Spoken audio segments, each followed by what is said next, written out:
Shalom, soyez tous salués dans le puissant nom de notre Seigneur Jésus.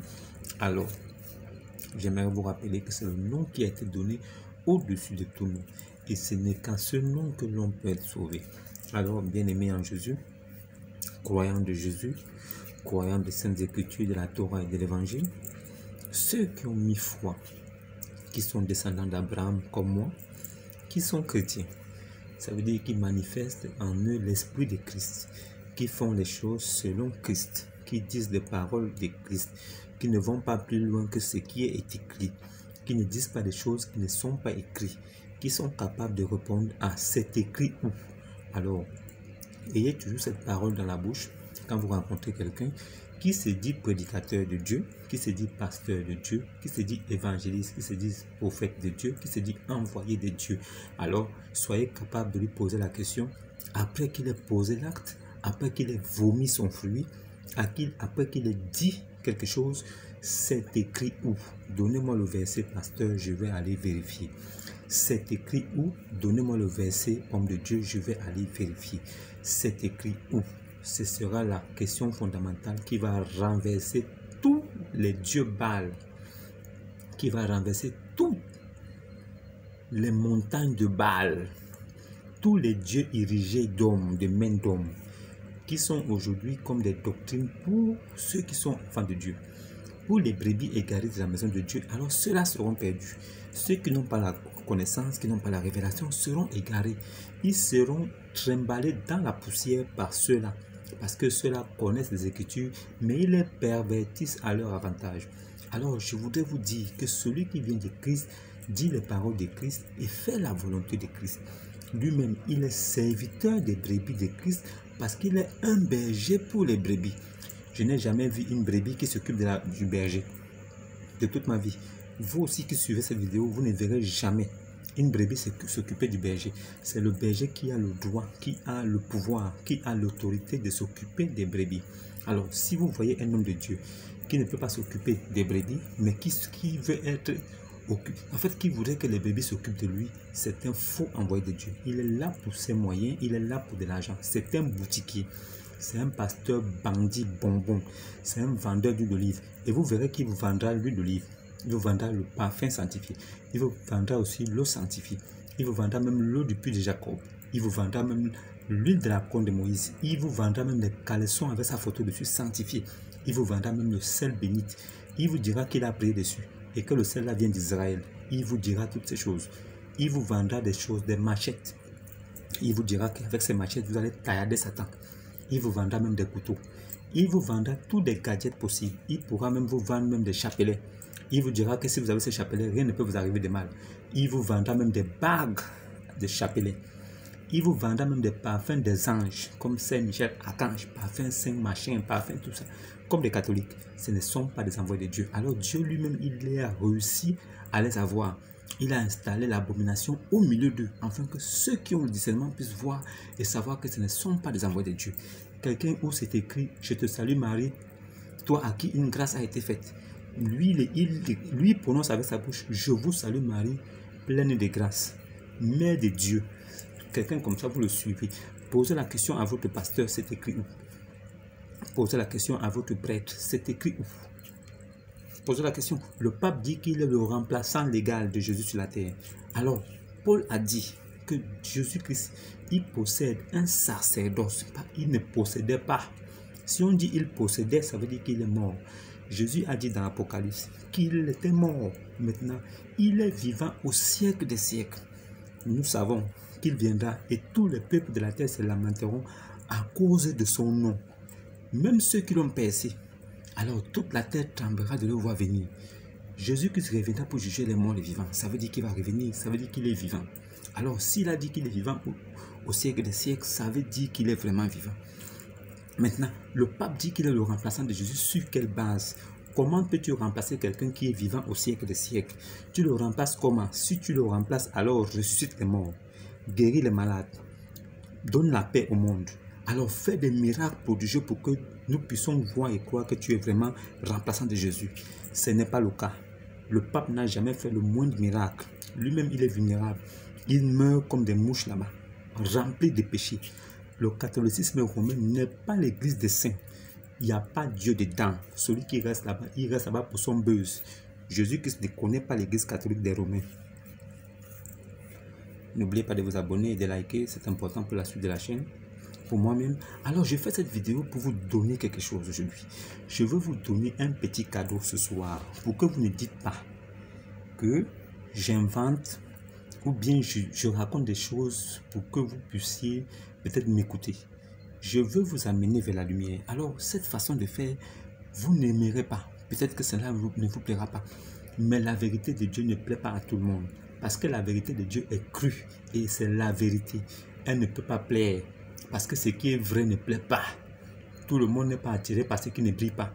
Les gens aiment des doctrines des hommes qui attirent. Là où il y a des complaisances. Là où on peut trouver un Dieu corruptible. Mais moi, ce que je vous dis, sort de la bouche de Dieu, sort de la parole de Dieu, est basé sur les saintes écritures. Rien ne vient de ma tête. Ma petite tête là, la sagesse de Dieu en moi est plus grande que ma petite tête. Je voudrais vous montrer quelque chose. Regardez bien attentivement. Vous voyez, ça c'est un pasteur. Si vous voyez bien, c'est un pasteur. Bon, regardez de ce côté. Vous voyez, c'est aussi un autre pasteur. Vous verrez là. Venez à la chapelle des vainqueurs. Chapelle des vainqueurs. Nous sommes plus que vainqueurs par celui que nous a aimés. Jésus-Christ nous a aimés et nous sommes vainqueurs en son nom. Nous sommes vainqueurs en lui. C'est parce que lui il a vaincu la mort que nous aussi nous sommes vainqueurs à travers le nom puissant du Seigneur Jésus-Christ, qui est le Dieu tout-puissant manifesté en chair, qui est venu visiter son peuple pour que son peuple sache qu'il est vivant. Jésus-Christ est venu se manifester. Le Dieu invisible qui était inconnu des hommes, que personne n'avait vu, alors s'est rendu visible pour que son peuple puisse voir et croire. Pour que ce peuple-là puisse l'adorer en vérité et en esprit et savoir que oui, il est réel et il peut sauver. En vainquant la mort, il nous a prouvé que lui peut vaincre la mort pour nous aussi. Si nous mourons demain, il peut vaincre la mort pour nous. Voilà pourquoi j'exhorte tout le monde et toutes les personnes qui n'ont pas encore cru en Jésus de croire en Jésus et de prendre son baptême. Venez voir ici. Voilà. C'est écrit. Venez à la chapelle des vainqueurs pour votre percée financière. Venez à la chapelle des vainqueurs pour votre percée financière. Ne venez pas à la chapelle des vainqueurs pour chercher à connaître Dieu.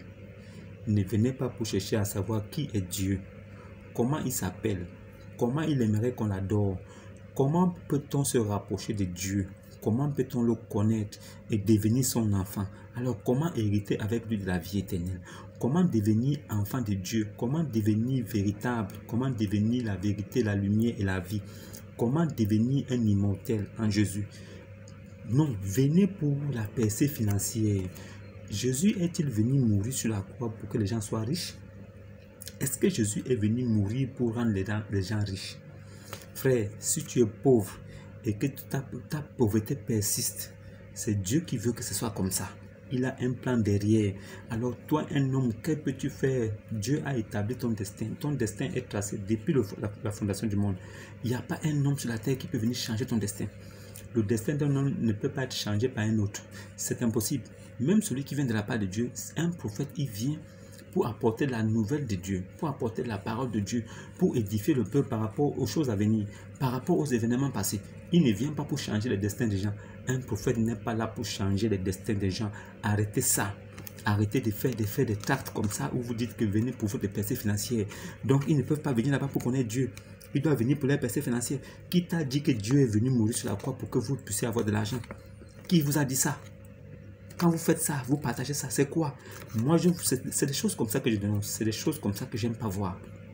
J'aime pas ça. C'est des banditismes. C'est des boutiquiers. Ils n'ont rien de divin. Ils n'ont rien de spirituel. Ils sont là pour se faire de l'argent. C'est des gens qui ont des boutiques, des magasins. Ils veulent de l'argent. Ils veulent vous dépouiller pour pouvoir s'enrichir eux-mêmes. C'est quoi cette affaire de venir à la chapelle des vainqueurs pour votre percée financière? Pour quelle percée financière? Quelle percée? Quoi, Jésus-Christ partage les richesses là-bas dans votre église? C'est ce que je dénonce. C'est la raison pour laquelle j'ai fait cette vidéo. Pour demander à ce genre de personnes d'arrêter. On est fatigué, ça a assez duré ça. Ça va s'arrêter. quand les hommes de Dieu, quand les enfants de Dieu, quand les brebis égarées de la maison d'Israël comprendront, verront ces choses-là, ils vous poseront des questions. C'est écrit où? Vous allez les libérer. Vous les avez assez dépouillés comme ça.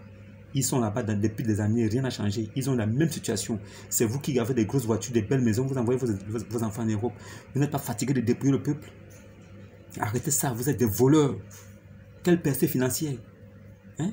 Amenez le peuple de Dieu à connaître son Dieu. Vous parlez d'argent parce qu'ils sont cupides et vulnérables. Ce n'est pas de Dieu. La chapelle des vainqueurs ne connaît pas Dieu. Je suis capable de le dire aujourd'hui avec certitude. Ce sont des mendiants, des voleurs.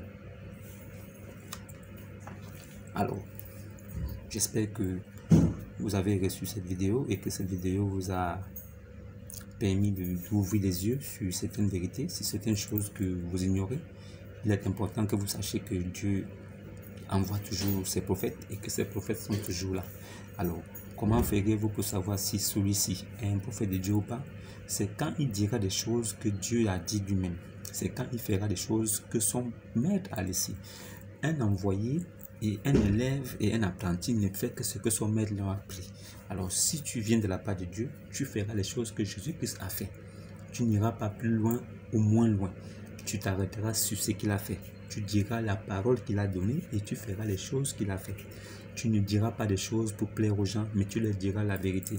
Parce que en dépit de ça, financière, venez percer financière, en dépit de tout ça, le plus important c'est votre âme. C'est de sauver votre âme.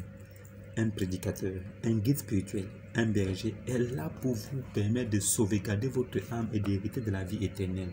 C'est de ça qu'il est question. Le reste là n'est que passager et vanité. Le reste disparaîtra. Le reste n'est que vanité de vanité. Votre âme, pensez-y. Le plus important, c'est la sauvegarde de votre âme. Est-ce que vous êtes sauvé déjà où vous êtes? Si vous recevez des fausses doctrines de ce genre de personnes, vous ne pouvez pas être sauvé. Parce que votre fondement est brisé. Votre fondement n'est pas la vérité. Votre fondation doit être la vérité authentique du Seigneur Jésus. Des apôtres, vous devez avoir ce qu'on appelle la doctrine authentique des apôtres de Jésus. Si vous avez ça en vous, vous avez la vie éternelle. Alors le reste là n'est que vanité. Pensez à sauver vos âmes et abonnez-vous, likez. Il est important aussi que vous vous abonnez pour la suite et pour la continuité de la chaîne. Et je continuerai toujours, tant que je vivrai, tant que j'aurai le souffle, à vous amener la vérité et à vous apporter la vérité, la lumière, pour que vous puissiez distinguer des ténèbres et la lumière, pour que vous-même plus tard vous deveniez des lumières pour pouvoir éclairer les autres, afin que de dissiper les ténèbres qui entourent beaucoup de chrétiens, de soi-disant chrétiens de notre temps. Il y a beaucoup de soi-disant chrétiens, mais qui n'ont aucune base. Alors vous aussi, vous pourriez leur apporter cette lumière pour leur permettre vraiment de se libérer, de se déchaîner, de sortir des joutes de l'esclavage, de ces fausses doctrines des hommes et d'épouser Jésus-Christ qui est la vérité, le chemin et la vie pour toutes les personnes qui l'ont cru et l'ont accepté de façon véritable.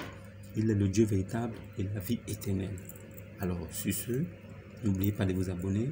Shalom et à la prochaine.